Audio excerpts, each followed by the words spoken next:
Okay. Hi, everyone. My name is Karina Casillas. I am a community coordinator with the Office of Community Beautification.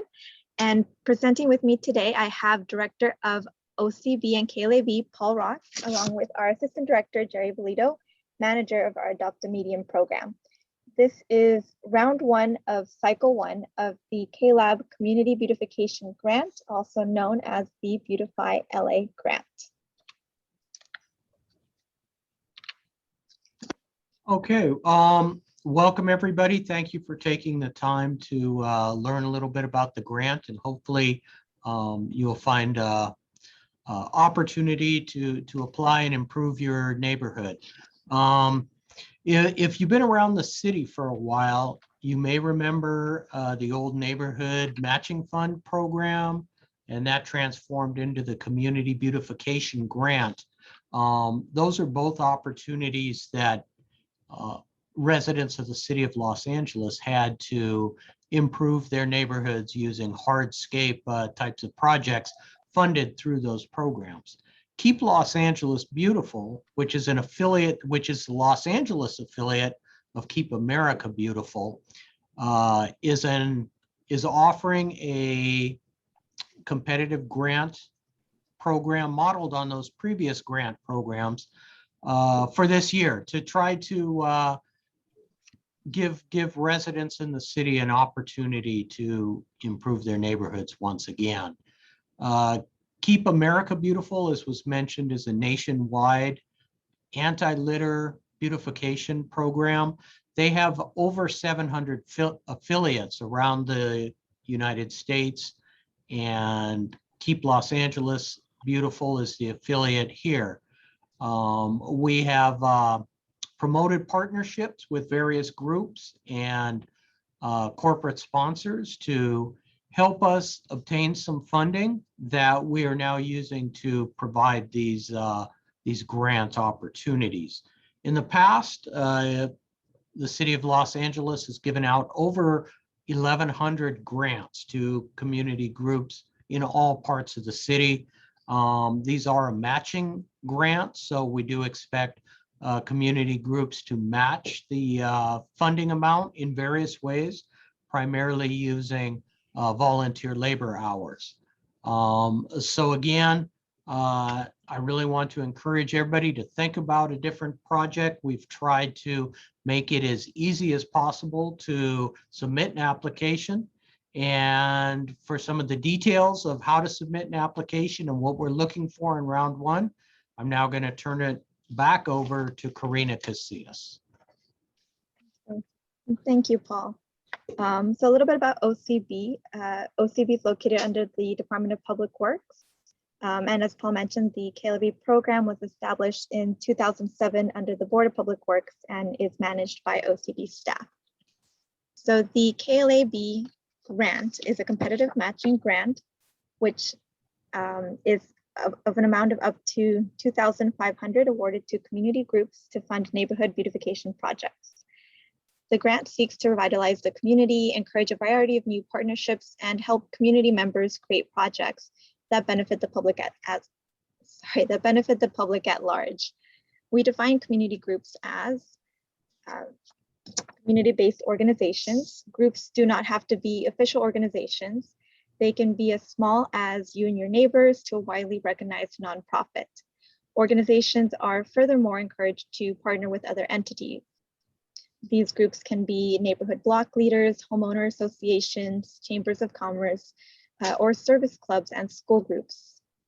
We do want to identify non-eligible groups include single businesses, individuals, city departments and offices, political groups, religious institutions, and private school administrations. We will be virtually accessible for questions and presentations on the KLAB Community Beautification Grant, round one, the proposal in English and in Spanish. We also have this information on our website and social media as well. In regards to accessibility, we made every effort to make sure to share the money as equitably as possible throughout the city of Los Angeles. We used research from Cal Enviro's screen, SB 535 and AB 1550 to help us identify disadvantaged communities, and communities of high need.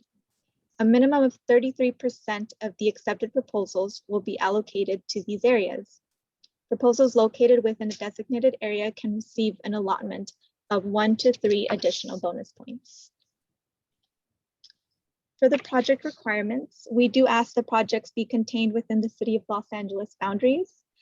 We ask that projects be publicly accessible, so it must be located in a public place, such as a street median, sidewalk, parkway, park property, library property, public school campuses, etc. The types of projects usually submitted include landscaping projects, neighborhood markers, tree plantings, murals, benches, signs, garden, and trash receptacles. We do ask that projects be submitted by a community-based organization as was previously defined. We also ask that projects include a timeline to be completed within 9 months. Due to COVID and any additional related circumstances, extensions may apply. We also ask, as was mentioned, that projects include a match that equals and exceeds the amount requested. Non-eligible projects include those that would duplicate any existing city services, that may conflict with any existing city policy, fund any ongoing services, or primarily benefit a single individual. In regards to the funds, we do want to mention that OCB has a warehouse of tools available for loan for community cleanups and beautification efforts in partnerships with OCB. The awarded funds can be used for professional services, materials and supplies, equipment rental that isn't included as part of what OCB offers, and or the purchase of tools. Some of the awarded funds cannot be used to pay for work performed by managing the project, miscellaneous items such as t-shirts, design services, books, etc., trainings or any training costs, any advertisements, or ongoing maintenance expenses, in addition to reimbursements for purchases prior to the award notification. In regards to round 1, the deadline for this is for June 30th by 5 p.m.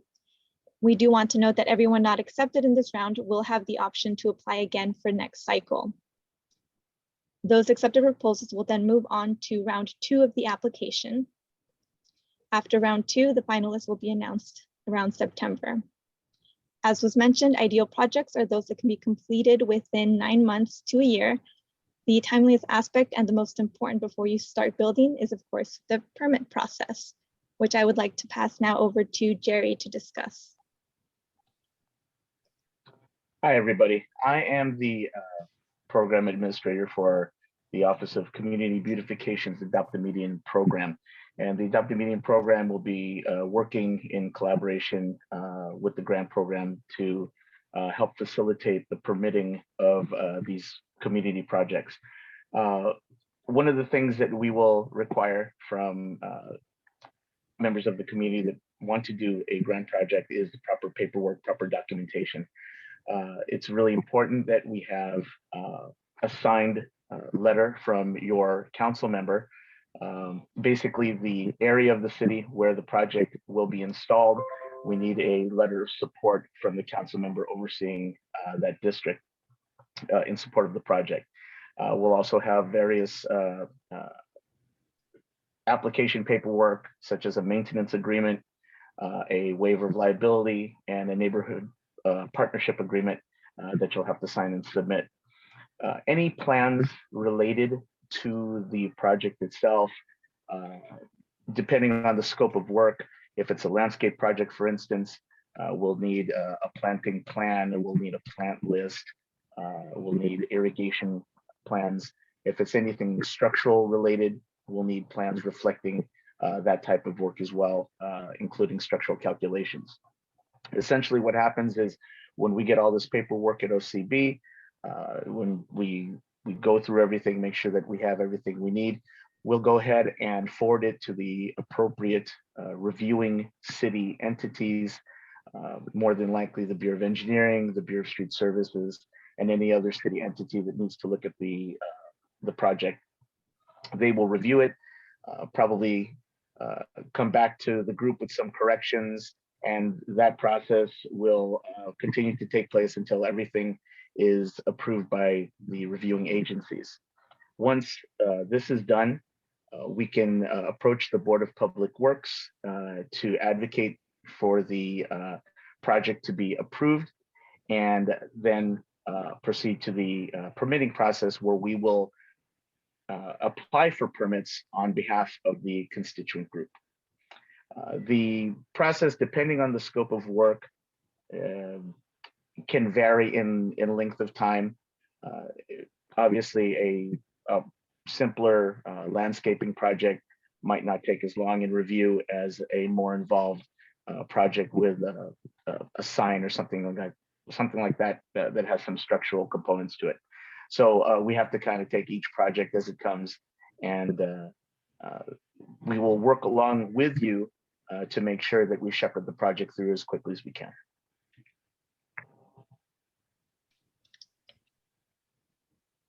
Okay, thank you, Jerry. That's pretty much it from our end. So in regards to submitting your proposal, here are some items we would like you to keep in mind. The details, of course, of this are not yet requested during this period, but it's something that we will be looking into for the next round, for those who make it to the next round of the grant application.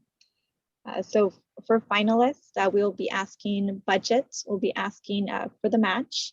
Again, note this grant is a matching fund, which does require the organization to match a minimum of 25% of the grant amount or more through contributions.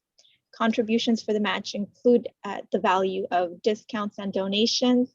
It can be additional outside funds, any donated or discounted materials, and volunteer time. Currently, volunteer time is valued at $27.20 per hour. We also ask that you consider a project description, your planning and rendering, the pledge of contribution, which is the part of the matching fund, and your volunteer pledge, in addition to your overall application packet. At this time, I do want to go over the proposal packet. As we mentioned, it's a very small packet. We are only requesting information worth of 2 pages. So for the first page, we do want to know the name of your group or organization.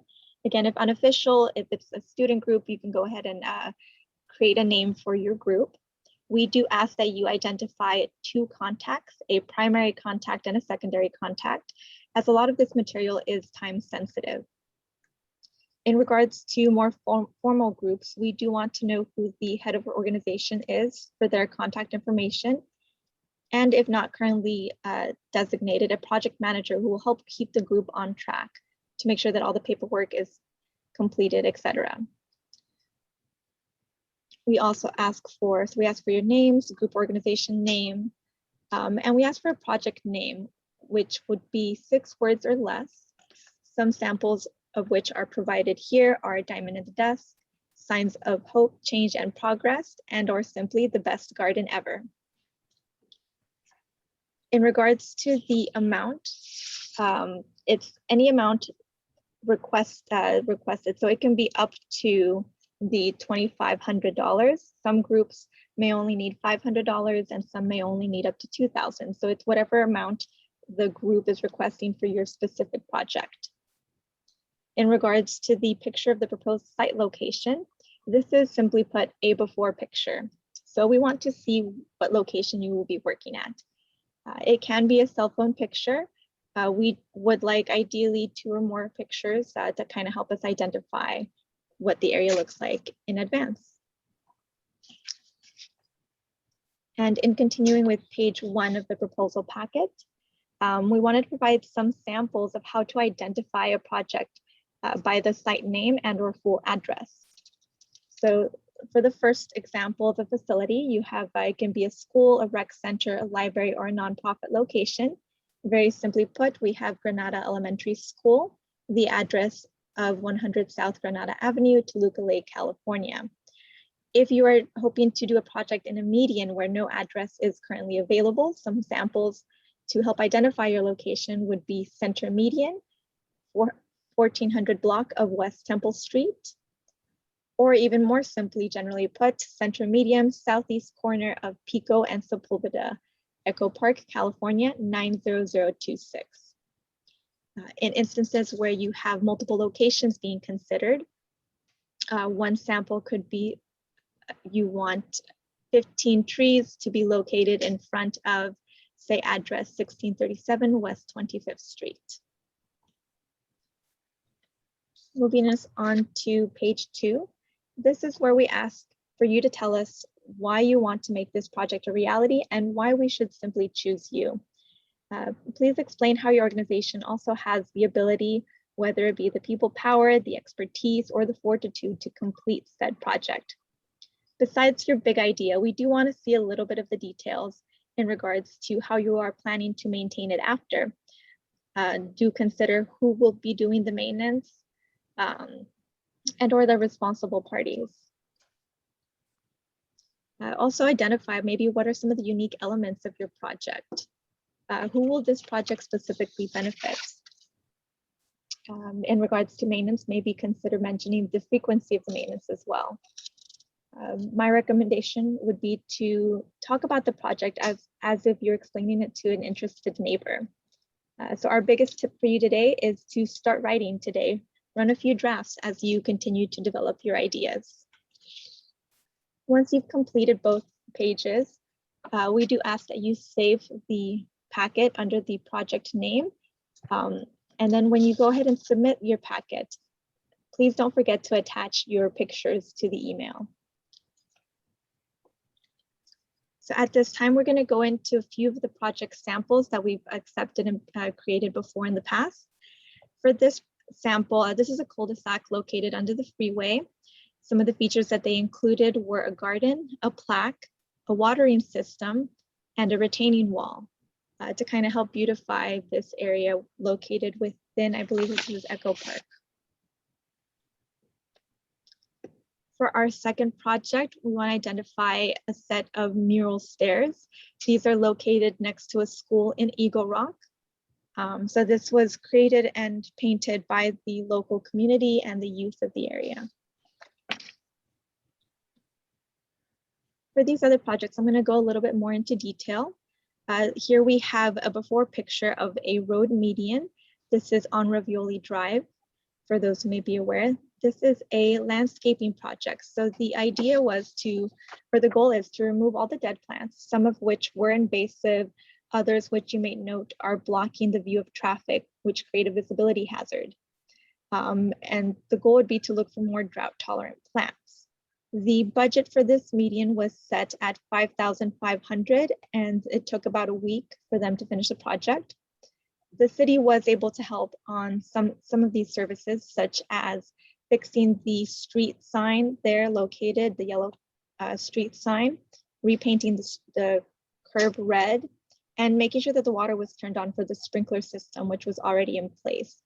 In addition, we were also able to help trim an overhanging California oak located on the side of that picture.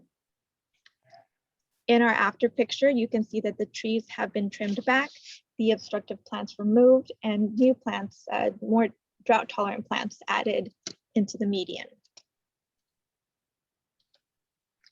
For this project, this is end of a median located on Avenue 40. As you can see, there's a lot of dry dirt and some trash material that's left over, such as the string on the sign there. So this is a large median in the middle of Eagle Rock Boulevard, located between Avenue 40 and Avenue 41. So this project had 3 different components: to dig up the grass and weeds at either end of the median, correct some plumbing issues, and put in some native plants. The group was also looking to place a large boulder under the pine tree that would help identify the organization JPIA and the date of the planting. In addition, they also added a bronze plaque to kind of explain the purpose of the rock and to identify the tree, which is not only the tallest in the area, but planted over 52 years ago. So as you can see, the completed project included the seeded grass, new plants, and the plaques. So all of these items are drought tolerant. While they were small at the time of completion, With time, this is what it currently looks like now. The plants have flourished and they will continue to grow with this organization's care. For this project, we have here public right-of-way sidewalk. As you can see the condition before, there is litter and trash everywhere, including in the tree wells as well. After the project, as you can see, they built around the existing tree wells to add more space for drought-tolerant plants. And they included a sand barrier so that if and when cars park on the side of the road, they can still safely exit their cars without damaging the plants or having difficulty in reaching the sidewalk. So this project considers foot and vehicle traffic, and they fixed up the area to hopefully discourage people from littering. And this is what the area currently looks like now. So as you can see, the plants have flourished and they continue to grow with care. To wrap us up, we just want to remind you, go ahead and start your applications, your proposal packets early. Figure out who's going to help you with this on this project. While the figure may seem small with any luck, we are hoping that your matching efforts can, of course, add additional funding and additional value to your project. With that, we do want to share our contact information. Please see this slide for our phone number and our email. The email is also where you will be submitting your proposal packet. If you have any questions, please feel free to reach out to us either via those methods of contact or on social media as well. Thanks, everyone. Good luck. Good luck.